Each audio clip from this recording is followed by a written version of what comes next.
Mm, ¿Cómo se activa el sonido?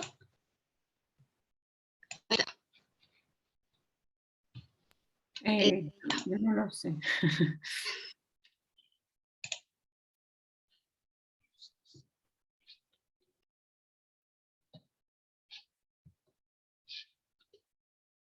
Ya. ¿Partimos nomás? Sí, partan nomás. Ya. Buenos días, compañeras, compañeros, profesora y profesor. Hoy día les vamos a presentar dos capítulos del texto de la etnografía, Método, Campo y Reflexión, de Roxana Gruber. En este caso sería el capítulo 3 y el capítulo 4.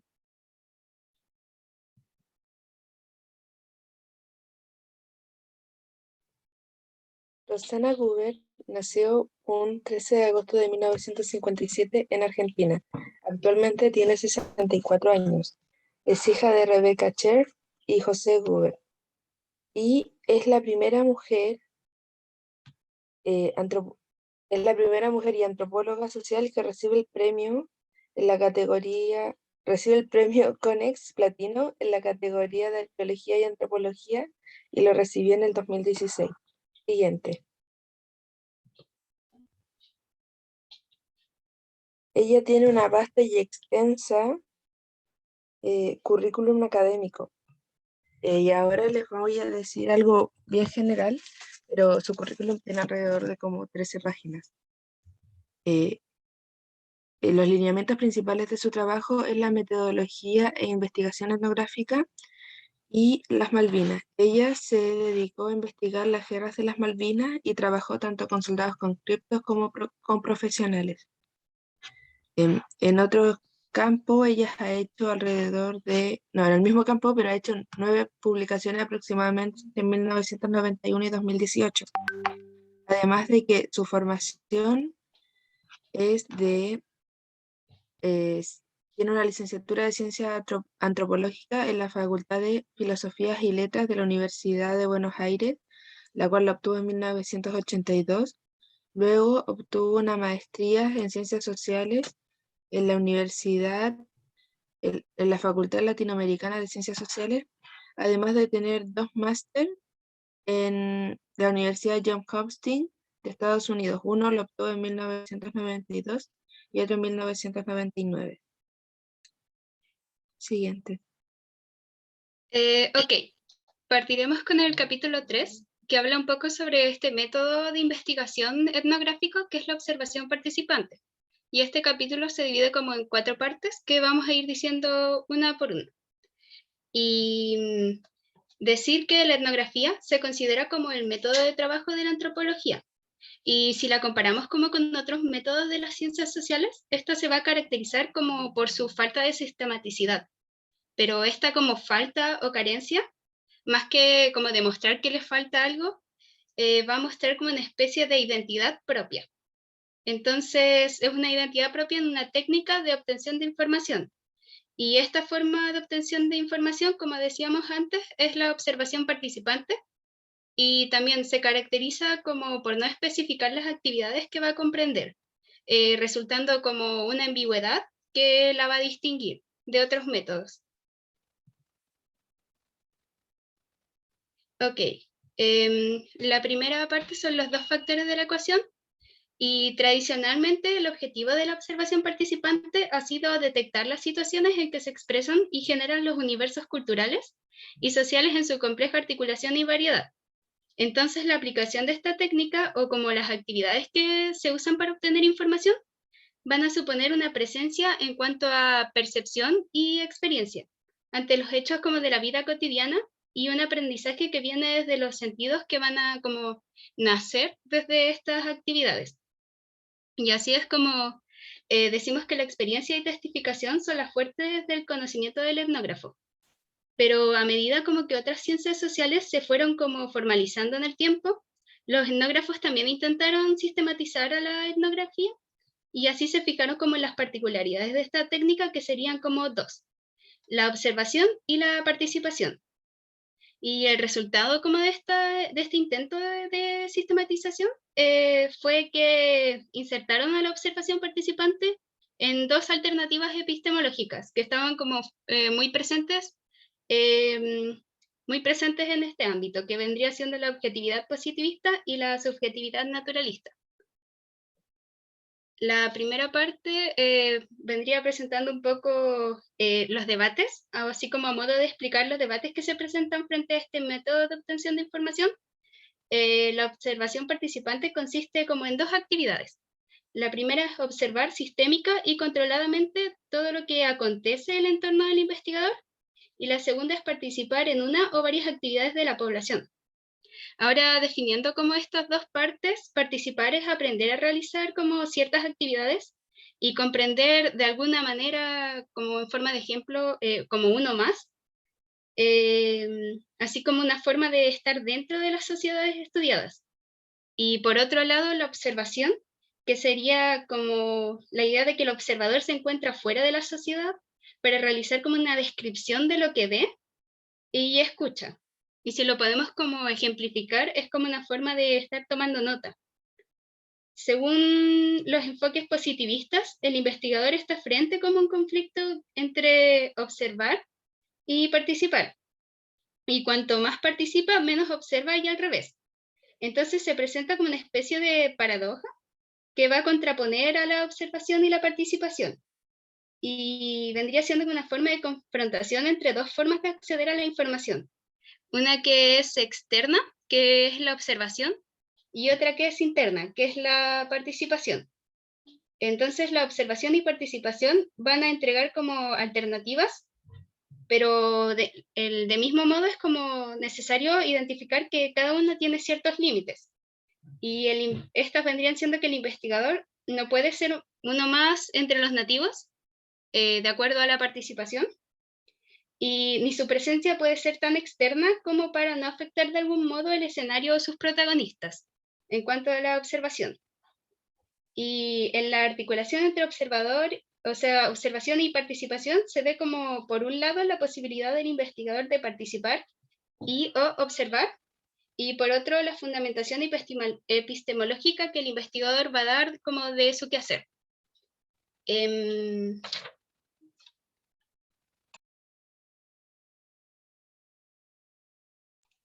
Ay, no cambié, ahí está.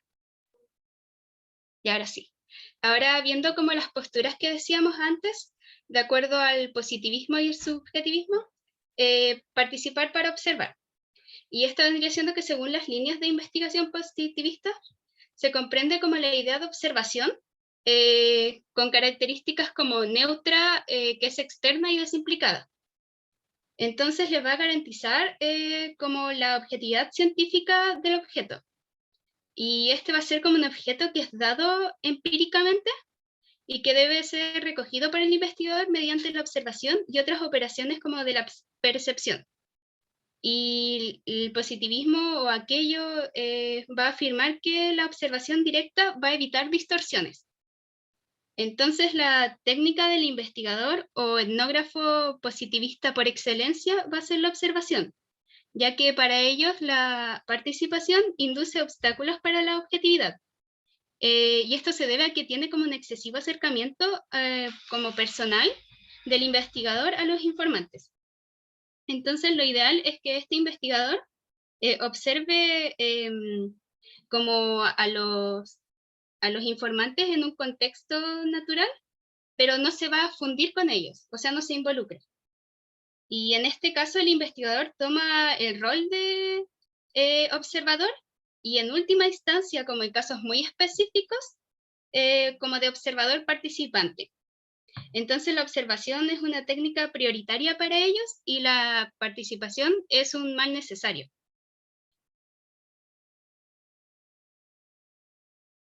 Otra postura es observar para participar.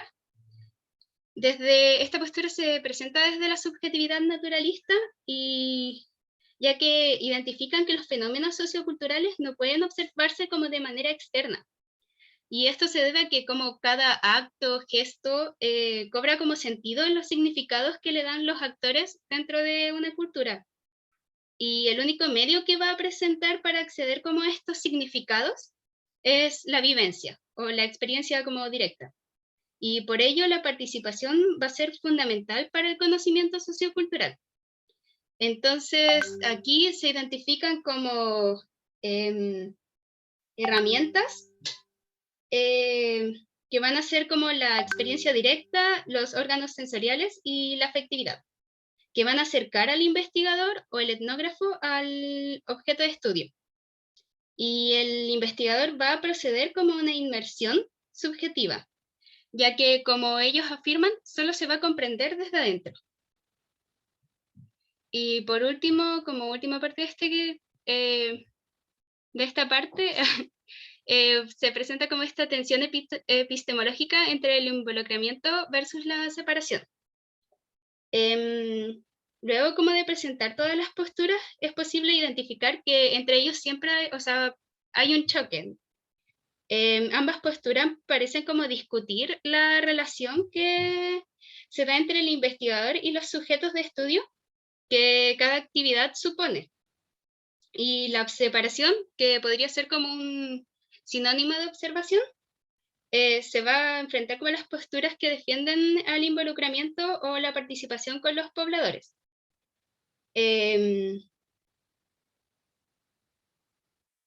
Así es como se pone como en relevancia esta tensión epistemológica que es distintiva de esta investigación social. Por lo tanto, como la investigación etnográfica va a conocer como distantes a una especie a la cual se pertenece. Y da en cuenta que va a descubrir como los marcos distintos o diversos con los que las personas significan sus universos diversos y comunes. A modo de resumen, decir que esta parte se centró como en definir las posturas principales que se dieron cuando se sistematizó este método, y la primera postura es participar para observar, que era la afirmación que daba el positivismo, y como método de obtención de información principal priorizaban la observación. Y la otra es observar para participar, que venía de la subjetividad naturalista, que priorizaban la participación. Y la otra parte vendría siendo los conflictos epistemológicos que se daban entre este choque entre participar, observar, o el involucrarse o separarse de los sujetos. O sea, es una discusión de la relación entre sujeto e investigador. Y ahora me gustaría preguntarles igual al curso que después de esta presentación en cuanto a como qué es observar o qué es participar, ¿qué consideran que es más importante como en la investigación etnográfica? ¿Participar o observar? Si es que pueden, no sé, poner quizás solo la palabra, así como para conocer qué opinan.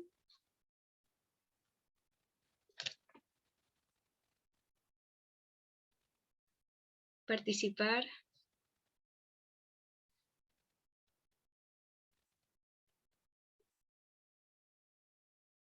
Sí, todos están diciendo participar. Claro. Ahora como daré la respuesta correcta a la siguiente parte, pero decir que quizás nosotros como futuros terapeutas, venimos a decir participar como prioridad porque entendemos como que vamos a trabajar directamente con personas. Entonces quizás esta es como la manera, o el involucramiento es como la manera más fácil de acceder como a las vivencias de las otras personas o a las formas o reflexividades. Entonces, ahora para darles una respuesta, explicar la segunda parte, que es una mirada reflexiva de la observación participante. Ok, es posible identificar que el valor de la observación participante no está como en poner al investigador ante los actores, porque entre unos u otros siempre va a relevar y se impone de alguna manera como las teorías epistemológicas y el sentido como común del investigador. Pero la presencia directa es valiosa y ayuda al conocimiento social, evitando mediaciones como de terceros y ofreciendo al observador crítico lo real en toda su complejidad. Entonces es inevitable que el observador se contacte con el mundo empírico a través de órganos como percepción y sentimientos, pero aquí ocurre que estos órganos que se conviertan como en un obstáculo o un conductor a conocimientos va a depender como de su apertura. Y es así que afirman que la subjetividad parte del conocimiento del investigador y desempeña un papel activo en el conocimiento, aunque esto no quiere decir que no sea posible someterlo a críticas. Entonces la observación participante recuerda que se participa para observar y se observa para participar. Como la discusión que presentábamos antes era como para relevar uno más que otro, pero realmente ambos son parte como de un mismo proceso de conocimiento social. Entonces, ambas como que están como en continuo apoyo unas de las otras. La observación participante es ideal para realizar conocimientos y es un medio que pone como en comunicación distintas reflexividades. Y la diferencia entre observar y participar se encuentra en el tipo de relación cognitiva que el investigador entabla como con sujetos o informantes y el nivel de involucramiento que se va a dar en esta relación. Y como decía como antes, podemos concluir que la observación no es del todo neutra o externa, y porque va a inducir como a los sujetos, y asimismo la participación nunca es como un involucramiento total. Ahora voy a dar como un ejemplo de un caso en donde se presenta una relación de observación, pero antes decir que suele creerse que la presencia como del observador, como un mero observador, va a ejercer o exigir como un grado menor de acercamiento o compromiso por parte de los informantes y el investigador. Ahora veremos el caso. El investigador de una gran ciudad argentina observa desde la mesa de un bar a algunas mujeres conocidas como las bolivianas, haciendo su llegada al mercado. Registra hora de arribo, edades aproximadas y el cargamento. Las ve disponer lo que supone son sus mercaderías sobre un lienzo al lado de la vereda y sentarse enfrente de la calle y a los transeúntes. Luego el investigador se aproxima y las observa negociar con algunos individuos. Más tarde se acerca a ellas e indaga el precio de varios productos. Las vendedoras responden puntualmente y el investigador compra 1 kilo de limones. La escena se repite día tras día. El investigador es, para las bolivianas, un comprador más que añade a la pregunta acostumbrada por los precios otras que no conciernen directamente a la transacción. Surgen comentarios sobre los niños, el lugar de origen y el valor de cambio del peso argentino y boliviano. Las mujeres entablan con él breves conversaciones que podrían responder a la intención de preservarlo como un cliente. Este rol de cliente observador ha sido el canal de acceso que el investigador encontró para establecer un contacto inicial, pero en sus visitas diarias no siempre les compra. En cuanto se limita a conversar, las mujeres comienzan a preguntarse ¿a qué viene tanta averiguación? El investigador debe ahora explicar sus motivos si no quiere encontrarse con una negativa rotunda. Aunque no lo sepa, estas mujeres han ingresado a la Argentina ilegalmente y están sospechando entonces que el presunto investigador es, en realidad, un inspector en busca de indocumentados. Ahí podemos observar en este caso que esta observación participante va a incidir y va a influenciar de alguna manera en las formas en las que los percibe como las otras personas. Y también al revés, ¿no? Ellas van a influenciar en la acción que va a tomar este observador. Ahora, en el caso que como él no sabía como la postura que tenían detrás ellas, él va a tener que adaptarse o tomar, cambiar como su rol. Entonces, podemos decir que de ello resulta que la presencia del observador difícilmente puede ser neutra. Y esta observación tiene implicancias en los pobladores. Entonces, la observación para obtener información como significativa va a requerir de algún grado de participación y como veíamos aquí, esto sería como desempeñar algún rol y por lo tanto incide, o sea, influencia en la conducta de los informantes y recíprocamente ellos al investigador.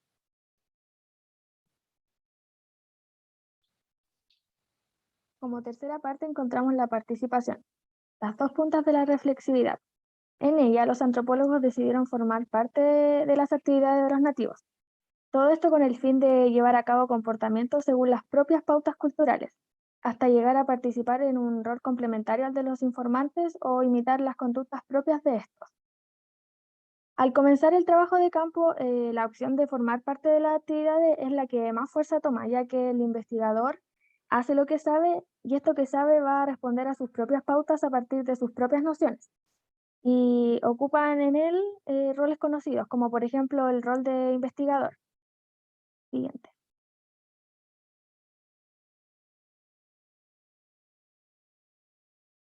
Este es el único mapa con el que se cuenta, por lo tanto, lo más probable es que en el procedimiento existan errores y transgresiones a la etiqueta local. Pero con el tiempo se van a ir agregando otras formas y junto con ellas formas de conceptualización de acuerdo al mundo social local. Siguiente. Si hablamos de participación como técnica de campo etnográfica, se hace referencia a comportarse como los nativos y sus pautas. Malinowski destacaba la relación entre la participación y la observación, ya que el estar presente involucra directamente con las actividades nativas.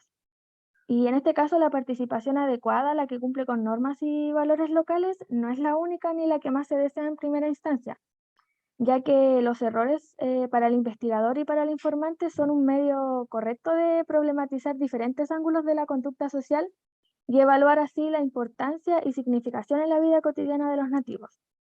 Siguiente.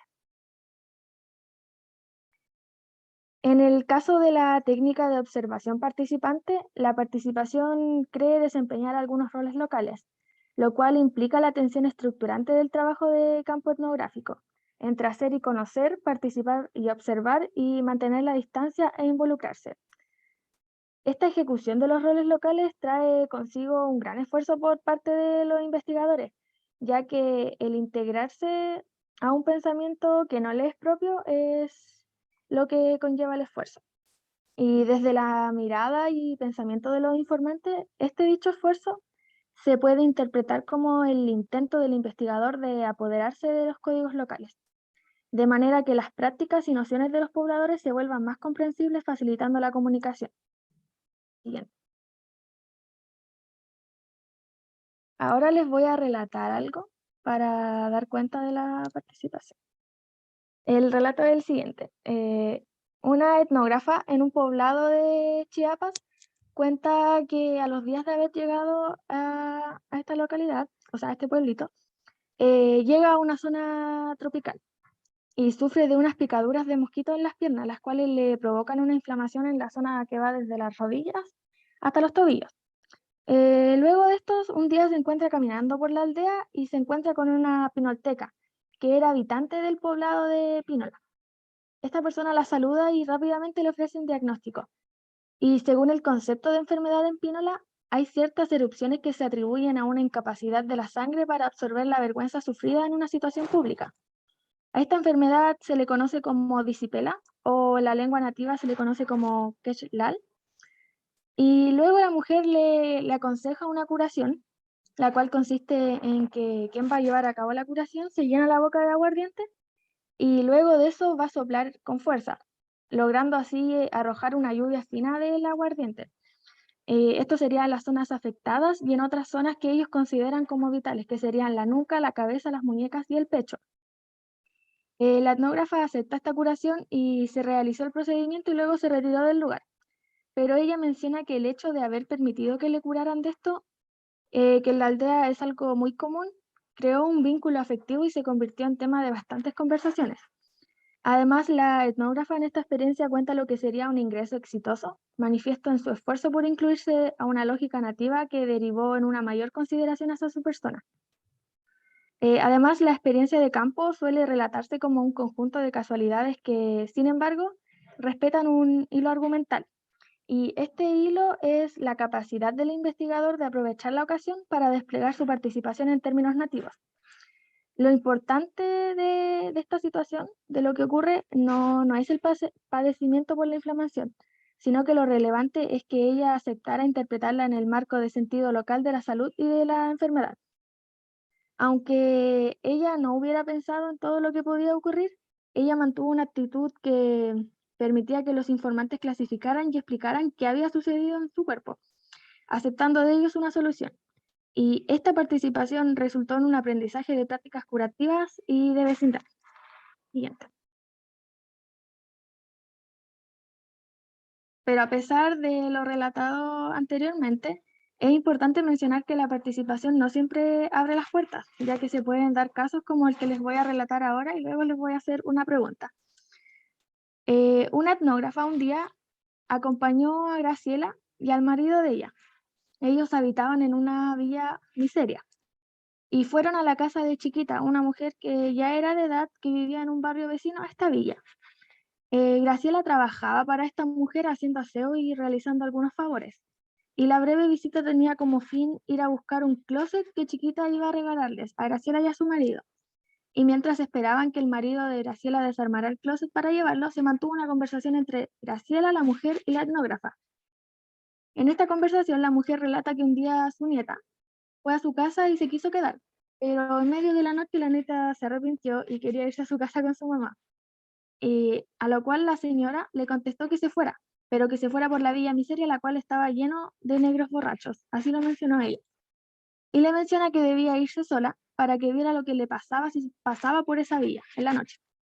Graciela, al escuchar esto, se quedó callada y la etnógrafa hizo mala cara, la cual en el manual del buen trabajador de campo está totalmente prohibida.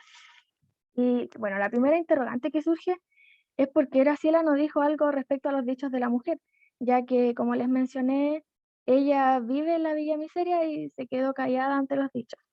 Y ahora les pregunto a ustedes, ¿por qué creen que Graciela prefirió omitir comentarios ante esto?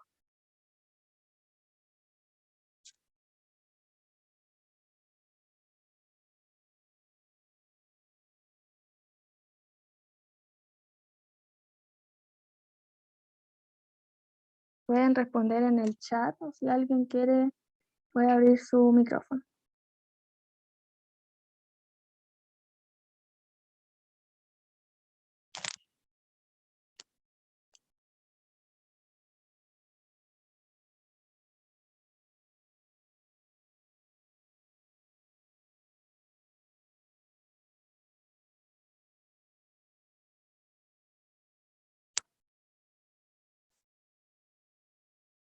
Bueno, parece que nadie va a ver por el estigma.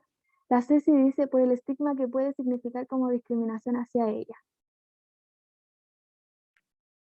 La verdad es que en esta situación, Graciela lo más probable es que prefirió callarse ya que está en juego su trabajo y también otros beneficios. Pero quizás si fuera otro el contexto, ella no se limitaría y respondería ante esto.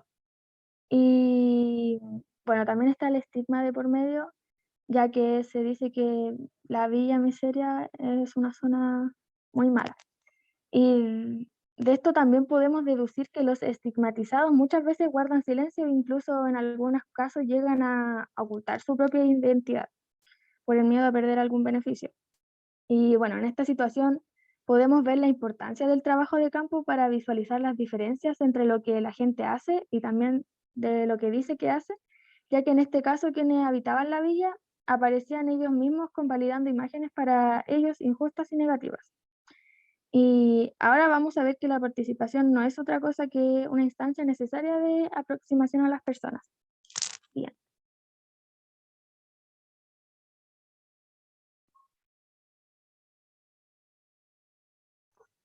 Como cuarta parte encontramos la participación nativa y en ella si nos referimos a la palabra participación, esta palabra aborda varios aspectos que van desde estar presente, pero como testigo mudo de los hechos, hasta involucrar una o más actividades que pueden ser de distinta importancia y también de diferentes grados de involucramiento. La participación en sus diferentes aspectos también involucra grados de desempeño de los roles locales. Siguiente.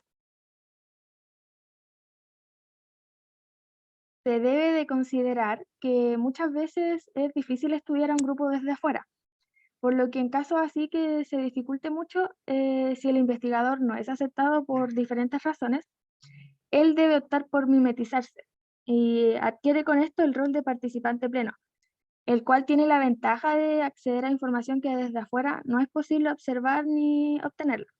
Pero es importante mencionar que este rol no siempre se puede tomar, ya que muchas veces no existe compatibilidad entre el investigador y la cultura de un grupo. Por ejemplo, como algunas características como el género, la edad y también la apariencia. Por lo tanto, en estos casos así, no es posible mimetizarse con el grupo que se desea investigar. También es importante mencionar que en el caso de que el investigador que toma el rol de participante pleno, el que se mimetiza, si es descubierto, él debe abandonar inmediatamente el campo que está investigando. También encontramos, por otra parte, los roles de participante observador y observador participante. Los dos son combinaciones de la observación y de la participación. El participante observador ejerce en uno o más roles locales, explicitando el objetivo de la investigación. Pero en cambio, el observador participante hace centro en su posición de observador externo, formando así parte de actividades ocasionales o de actividades que es imposible evadir. El contexto también influye en el investigador a la hora de adoptar roles que lo posicionan como observador puro. Este observador puro es más un tipo ideal que una conducta practicable. Además, este es quien se niega a adoptar otro rol que no sea el propio. Y para finalizar, es importante mencionar que el rol que toma el investigador depende de él, pero también depende de los pobladores. Y al reconocer los límites es parte del proceso de campo y adoptar el o los roles adecuados es posible por la atención, por la flexibilidad y por la apertura de la observación participante. Siguiente.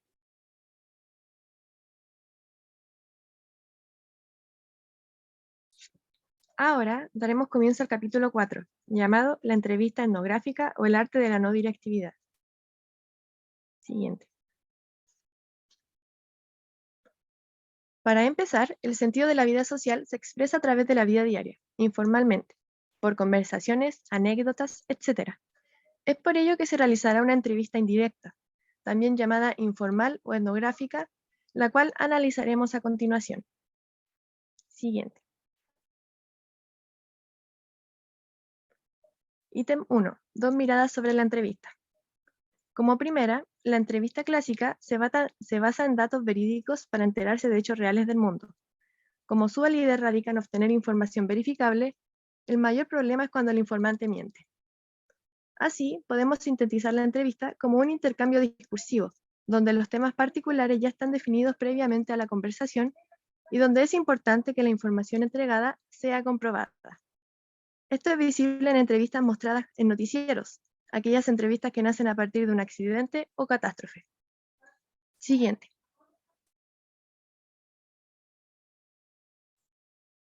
Ahora hablaremos sobre la entrevista desde una perspectiva constructivista. La entrevista es una relación social de manera que los datos que provee el entrevistado son la realidad que éste construye con el entrevistado en el encuentro. Esta entrevista es regida por normas de la buena comunicación en sociedad. Por otro lado, para Charles Briggs, la entrevista son ejemplos de metacomunicación, ya que son enunciados que informan, describen, interpretan y evalúan actos y procesos comunicativos. El entrevistador suele crear una rutina de preguntas en función de los roles de los hablantes. Siguiendo la misma línea, en algunos sectores sociales, la entrevista es un instrumento del Estado para aplicar políticas o medidas. Para otros la entrevista es completamente exótica y para otros es un medio de trabajo. Entonces, las respuestas serán predeterminadas por la definición de la situación y de las preguntas. Esto se denomina marco interpretativo. Por otra parte, podemos clasificar las preguntas en 3 tipos. Preguntas cerradas, que son las a responder por sí, no o no sé. Preguntas abiertas, a responder en palabras del informante. Y preguntas de elección múltiple, donde las respuestas son opcionales. Aquí los principales peligros es que el investigador malinterprete el significado de las respuestas o que éste imponga sus normas comunicativas. Siguiente.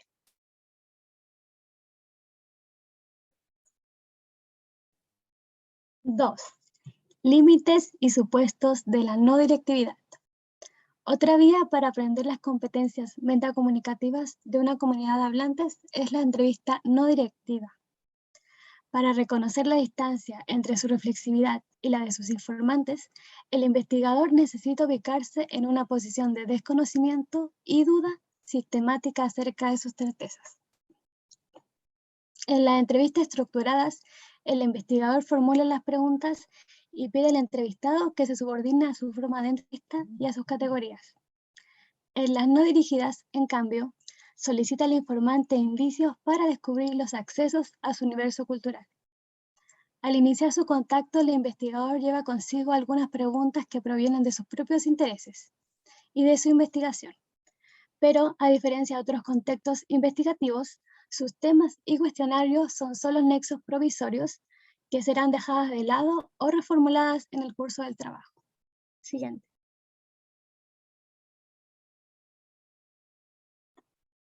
La entrevista antropológica se vale de 3 procedimientos.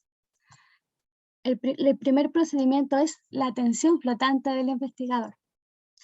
El investigador permanece en atención flotante, un modo de escucha que consiste en no favorecer de antemano ningún punto de vista del discurso. 2. La asociación libre del informante. Permite introducir temas y conceptos desde la perspectiva del informante más que la del investigador.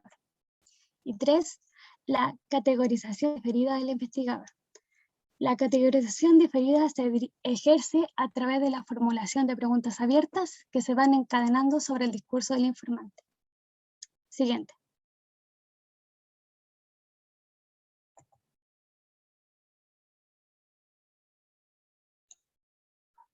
Ítem 3. La entrevista es la dinámica general de la investigación. Dentro del proceso de investigación, la entrevista se divide en 2 momentos. El primero es de apertura, donde el investigador debe descubrir las preguntas relevantes. El segundo momento es el de profundización, donde el investigador busca implementar preguntas más incisivas de ampliación y sistematización de relevancias. Siguiente. Ahora indagaremos más sobre estas clasificaciones. Descubrir las preguntas. Para empezar, en la entrevista etnográfica no hay un orden preestablecido. Por ello, sirve para descubrir preguntas, es decir, construir los marcos de referencia de los actores a partir del diálogo y así hallar temas significativos en el transcurso de la entrevista. Una de las precauciones que debemos tener es no ir al grano, es decir, no se puede iniciar una entrevista encarando directamente un tema. Por ello, es importante crear un contexto discursivo según los términos del informante, para así avanzar a preguntas más relevantes. Una recomendación es dejar que fluya el discurso, no interrumpir demasiado, pero no quedarse ausente, es decir, mantener el diálogo por medio de medidas como asentir con la cabeza, repetir los últimos términos del informante y formular preguntas a partir de estas. En este punto, también es importante ir haciendo preguntas aclaratorias para no perder el hilo. Siguiente.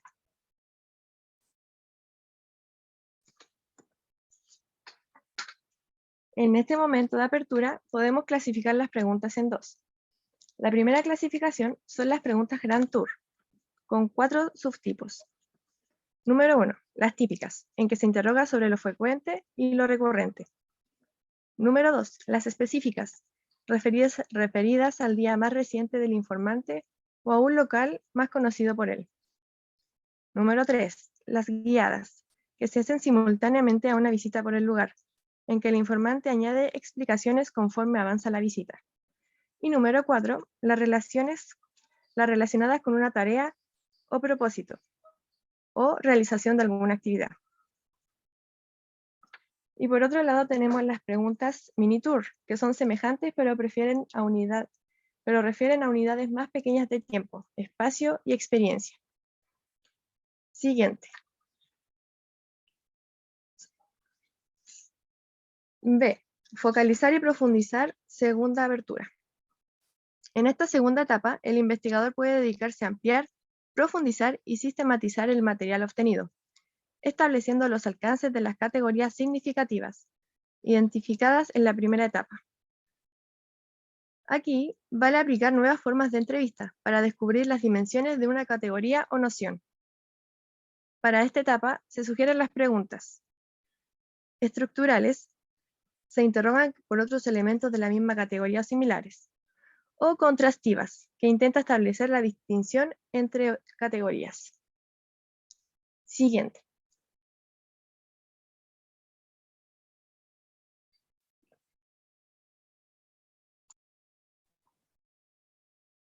Cuatro.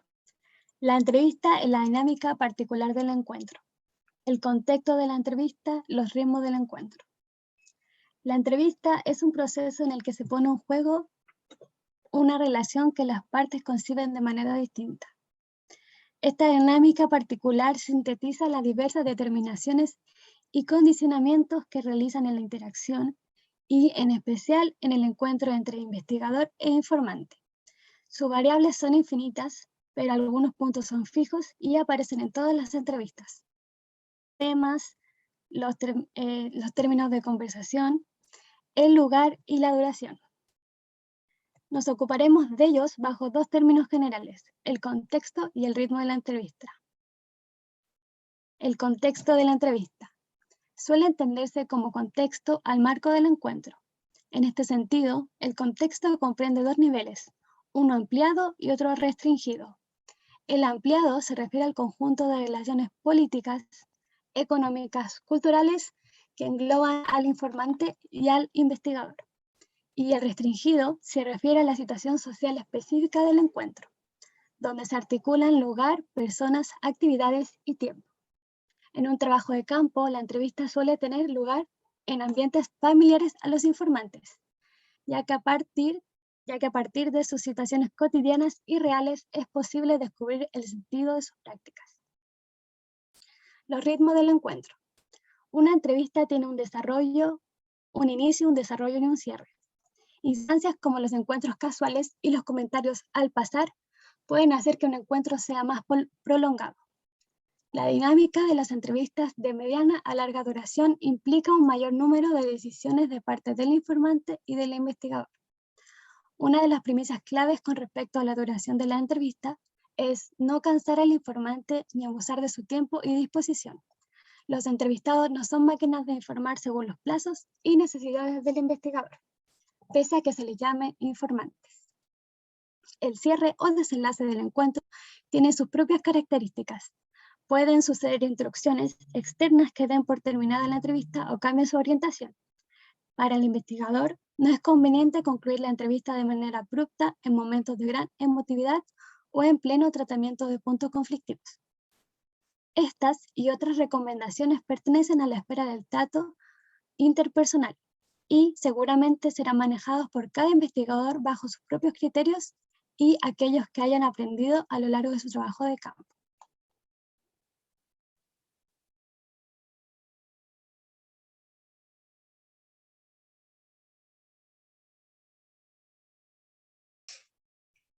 A modo de reflexión y conclusión, podemos decir que la etnografía no es solo trabajo del antropólogo, también lo puede realizar alguien del área de la salud, como un terapeuta ocupacional, el cual puede realizar investigación observando y participando dentro del entorno del usuario.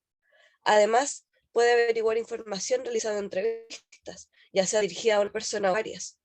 Se ve que la observación es primordial, pero para el TO, observar y participar es más eficiente al momento de investigar o intervenir.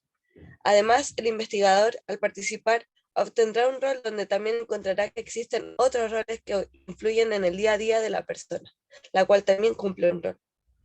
Él o la TO puede participar y realizar las actividades que se realizan en un grupo social. De esta forma podrá identificar qué cambios universales, o más bien en el entorno físico y social, se pueden hacer para que la persona pueda desarrollar la diversidad funcional que posee. Muchas gracias por su atención. Falta el juego. Ahora vamos a jugar un Kahoot. Voy a mandar el link al tiro.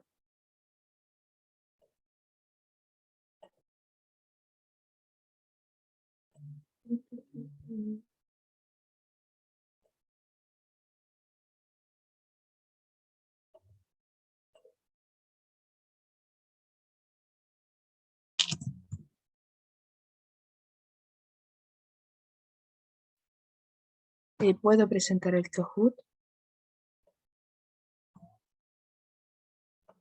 Así. Sí.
Quizás sea mejor como ir compartiendo las preguntas porque meterse al Kahoot puede ser un poco complicado Mm, y que respondan por el chat. bien. Sí, me parece que hay una restricción como que pide ingresar una cuenta. Ah,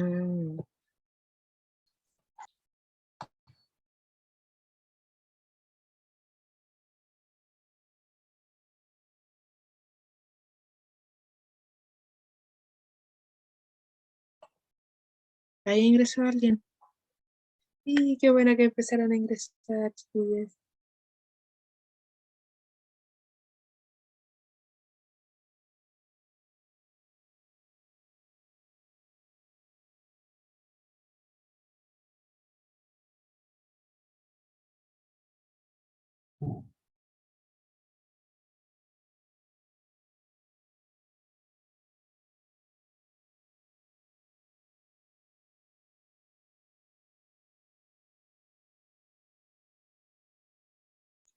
Y ahora se puede ingresar con el segundo link que enviaste.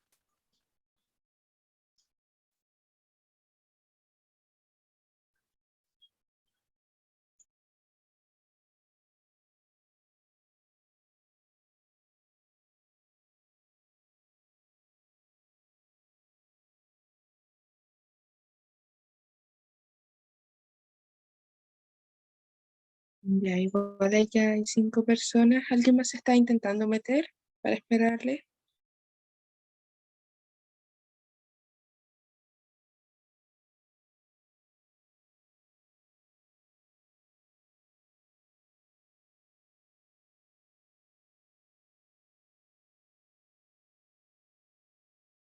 Lo voy a iniciar.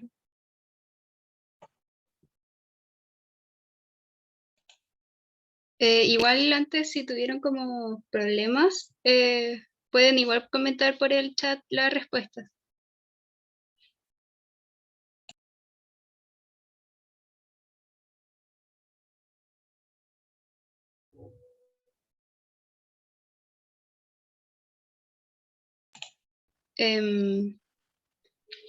La primera pregunta, ¿cuál no fue nombrado como parte de los factores de la ecuación? Observación versus participar, participar para observar, involucramiento versus observación y participación versus involucramiento. Esa es la respuesta correcta. La que no había sido parte de los factores de la ecuación era participación versus involucramiento. Hay 2 personas que la tuvieron correcta. Ya vamos a la siguiente pregunta. Ya, Oli está de la primera y le sigue Connie. Este es un verdadero o falso. ¿Pueden poner caras un buen investigador? ¿Verdadero o falso?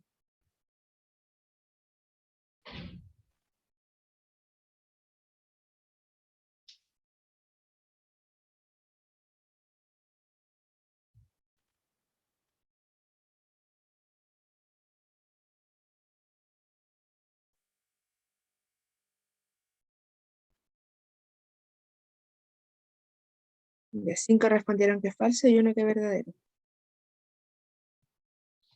Sube Connie al primer puesto. ¿Cuánto debe durar una entrevista? Hasta que se obtenga toda la información querida, hasta que el entrevistador se aburra, mediando en el contexto y al entrevistado, mediando las ganas del entrevistador con el tiempo que tiene.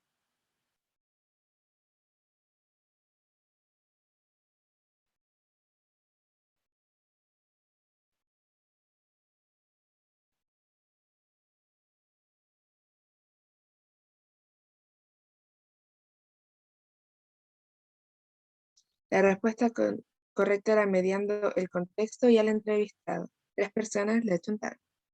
O bueno, no, la eligieron.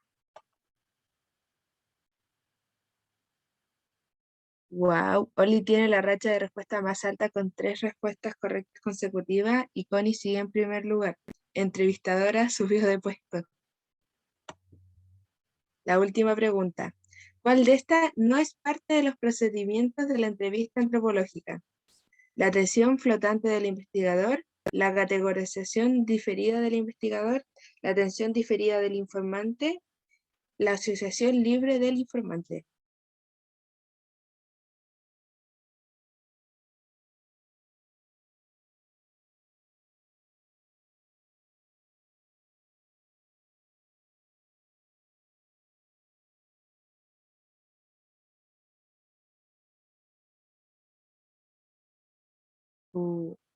La respuesta correcta era la atención diferida del informante. Esa no es parte de los procedimientos de la entrevista antropológica.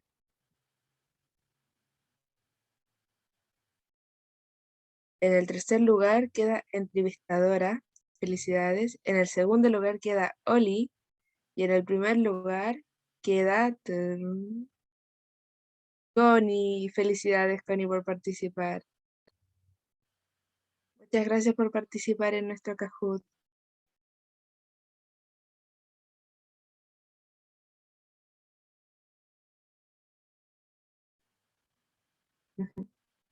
Felicidades, Connie. Esa fue nuestra presentación. Muchas gracias por ser parte y participar. Se agradece mucho su apoyo. Gracias a los que también respondieron por el chat.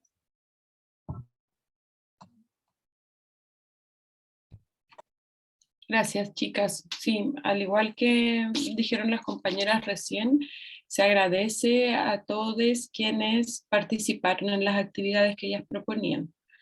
Es necesario también un gesto de compañerismo, ¿no?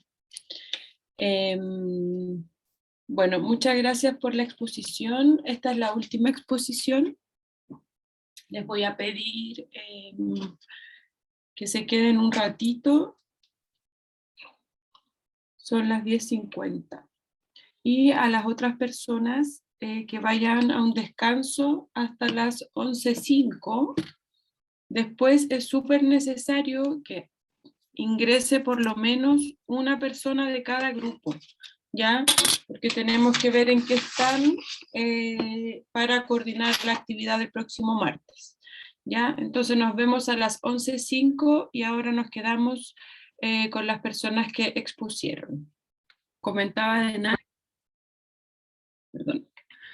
comentaba delante, ya hicimos la pasada por todas las exposiciones, por todos los textos, terminamos con este de metodología, que si bien, como lo dije hace unas semanas, no vamos específicamente a hacer un trabajo de la antropología más clásica, desde el lugar que uno pudiera entender como el método antropológico por excelencia.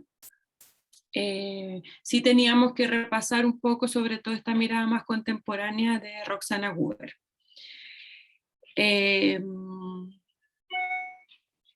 Finalmente, solo invitarles a tomar los contenidos que un poco someramente hemos logrado pasar en estos tiempos tan convulsos, pero también tiempos que nos permiten mirar una estructura que teníamos tan fija, ¿no? Sobre todo lo académico, mirar nuevas posibilidades en ella. Y es un poco lo que estamos haciendo con este trabajo, con esta invitación al trabajo final. Ya, yo decirles que lo transversal, y que yo lo he aprendido también desde que empezó la revuelta y hemos tenido que modificar permanentemente los programas, los contenidos, lo transversal aquí, creo yo, es entender y profundizar quizás en la importancia de cómo observo la alteridad, ¿no? Cómo observo al otro en sí mismo, al otro porque es un otro, y me abstraigo de esa escala jerarquizadora tan colonial en la que siempre nos hemos parado, aunque intentemos no hacerlo. Entender la interculturalidad sobre todo como un camino posible de desaprendizaje y de apertura a nuevos aprendizajes.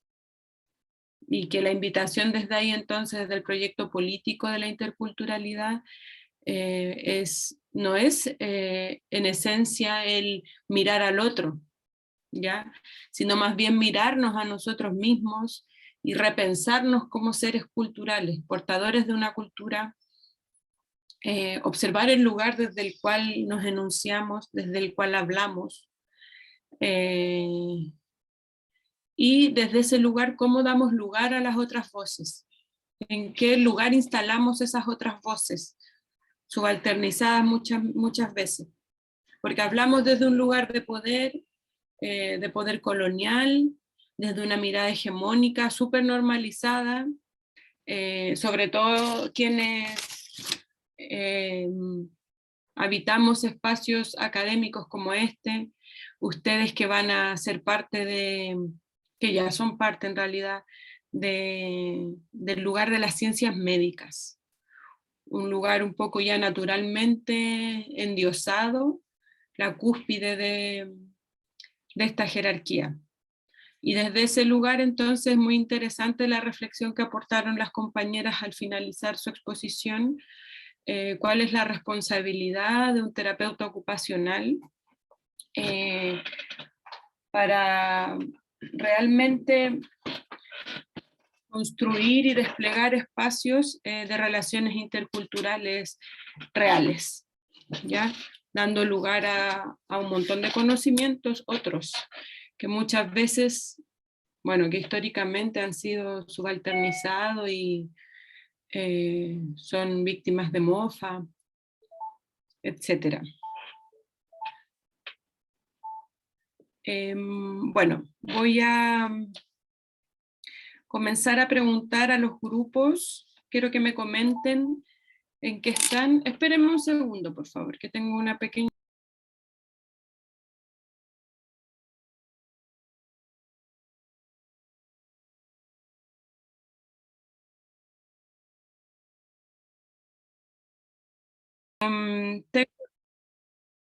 Tengo acá, no voy a empezar del 1 al 7, al 1 al 9, porque es un poco injusto, ¿no? Grupo 7, que querían trabajar el tema de la discapacidad visual y los accesos a las plataformas. ¿Quién está representando a este grupo? Yo, profe. ¿Quién es yo? La Erika. Ya, Erika, cuénteme, ¿en qué están? Bueno, aún no tenemos nada concreto, profe, pero sí el tema que le habíamos mencionado que trataba, como la discapacidad visual, por ejemplo,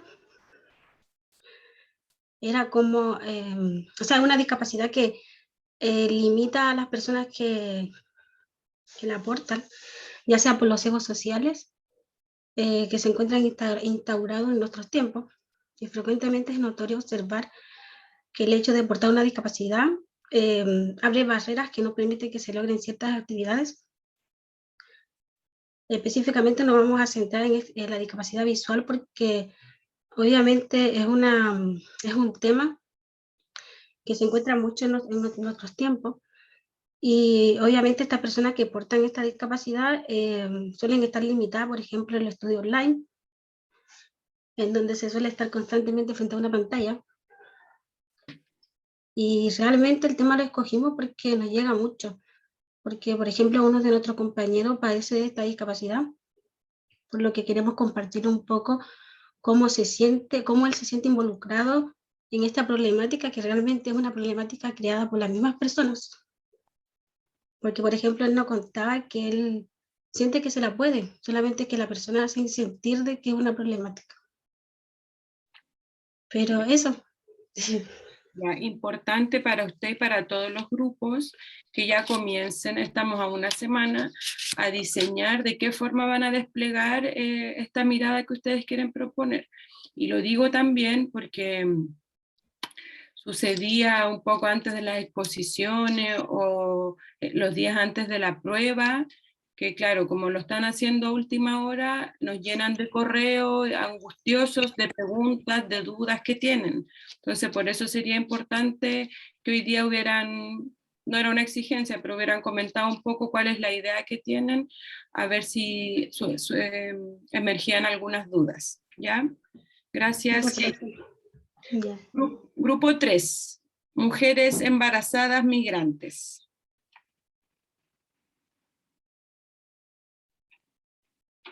¿Hay alguien del grupo 3?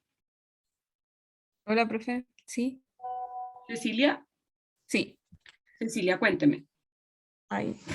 Bueno, la verdad es que igual estamos como un poco atrasadas con el trabajo, porque igual hemos tenido como muchas cosas esta semana, pero sí lo hemos hablado también sobre, vamos el consejo igual sobre agregar lo de la pauta como de crianza. Ay, no sé si me pesca bien, parece que me sale que está abajo mi señal. ¿Se escucha? Sí, se escucha. Ah, ya. Eso, y igual habíamos ya coordinado cuándo juntarnos, que es el viernes, para poder trabajar en esto. Como que ahí dejamos un documento para ir escribiendo ideas, que es como lo compartimos online. Pero más así, algo más concreto no hemos podido tener todavía. Ya, Cecilia, muchas gracias. Ujú. Grupo 1. Baja participación política de sectores marginados. ¿Hay alguien del grupo 1?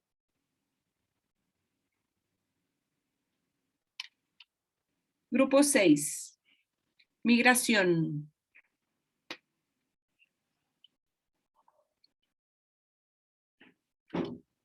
Ya. Grupo 9. Feminismo blanco eurocéntrico. Hola, profe, acá estamos. Hay dos del grupo. Vamos avanzando, lento pero seguro. Tenemos una parte lista, que es como algo creativo que queremos hacer, que es un bordado. Ya, bacán. Y eso está técnicamente listo. Y la parte conceptual en cuanto a la idea la tenemos y en el papel se está trabajando. Muy Así bien. que vamos bien, dentro Ya. de todo. Constanza me dio esperanza. Gracias, Constanza. Grupo 5.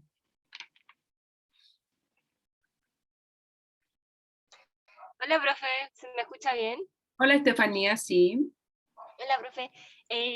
Resulta que nosotros también estamos como un poco complicadas con el trabajo por esto de que tenemos muchas evaluaciones, pero hoy día con mi grupo nos íbamos a juntar en la tarde a profundizar más eso porque ya como que ya nos estamos liberando un poco más de la evaluación, entonces aún no tenemos nada en concreto.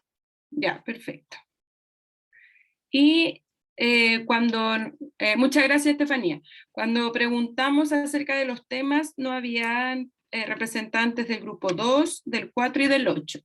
¿Hay alguien aquí que quiera hablar por sus grupos? Que por lo menos nos cuente qué tema van a trabajar.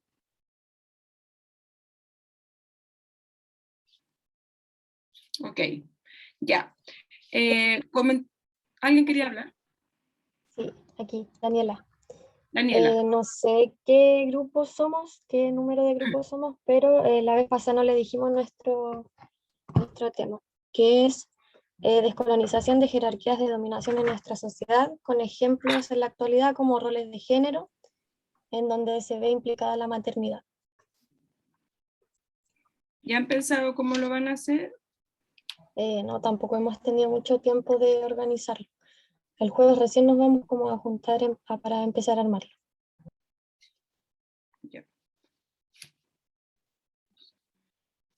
Gracias, Daniela. Ya. Como le señalamos la otra vez, no más de 5 minutos de justificación de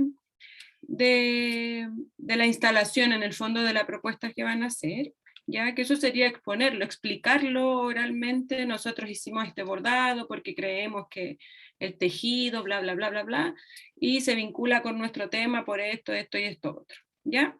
Y independiente de la propuesta, también se ha definido un tiempo de presentación de la propuesta que no es más de 10 minutos. Evidentemente entiendo que, por ejemplo, en el caso de las personas que van a presentar un bordado, quizás con 2 minutos que lo veamos, o puede ser durante la misma explicación que lo vayamos viendo, eso está bien y quizás no nos va a ocupar 10 minutos, ¿no?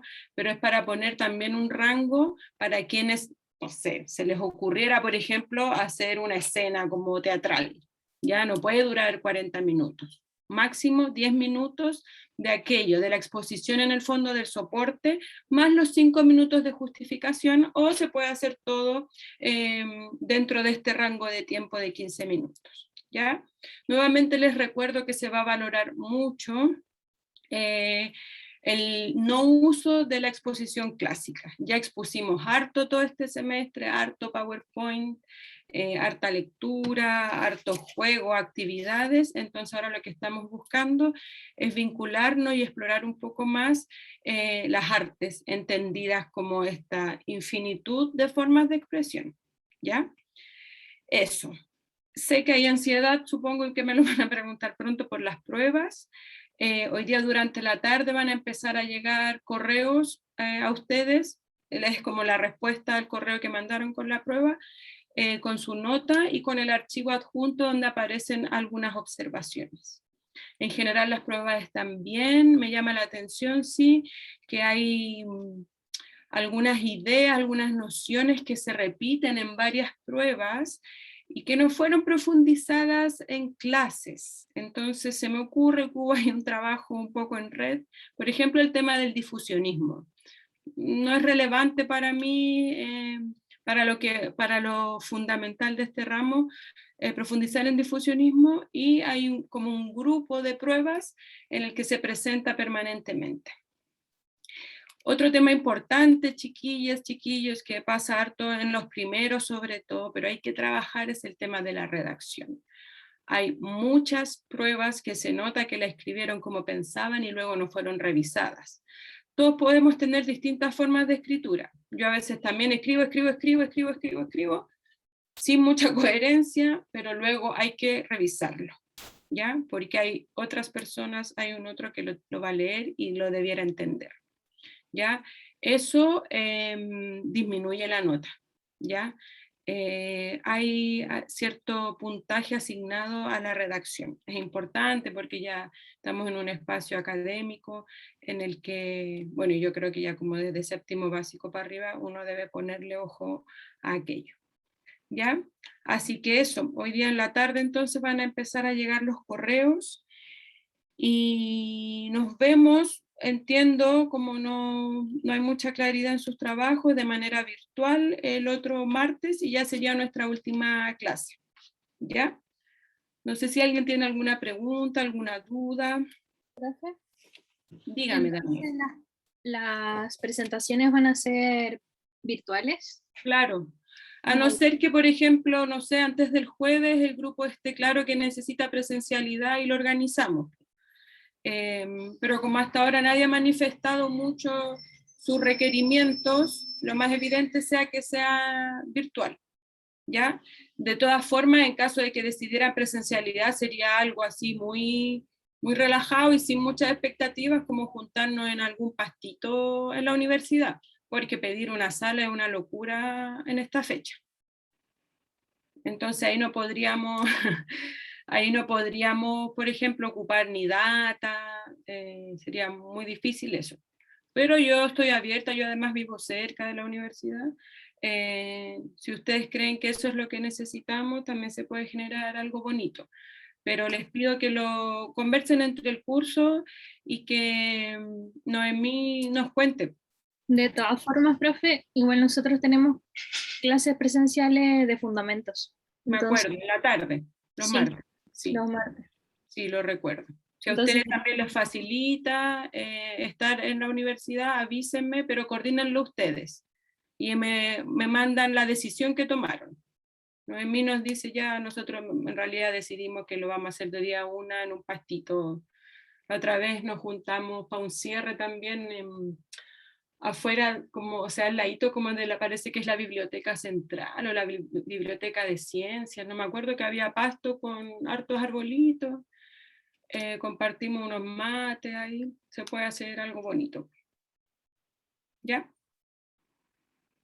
Ya pues, compañeras, compañeros, dejamos la clase hasta aquí por hoy y quedamos atentas a cualquier duda, que nos sean por favor el lunes en la noche. Y hasta ahora la decisión es hacerlo de manera virtual, a no ser que el grupo decida que no y Noemí lo informe antes del jueves a las 9 de la noche. ¿Ya? Eso. Que estén bien, que tengan buen día, buena tarde. Nos vemos. Gracias, profe. Gracias, Chao, profe. profe. Sí. Chao.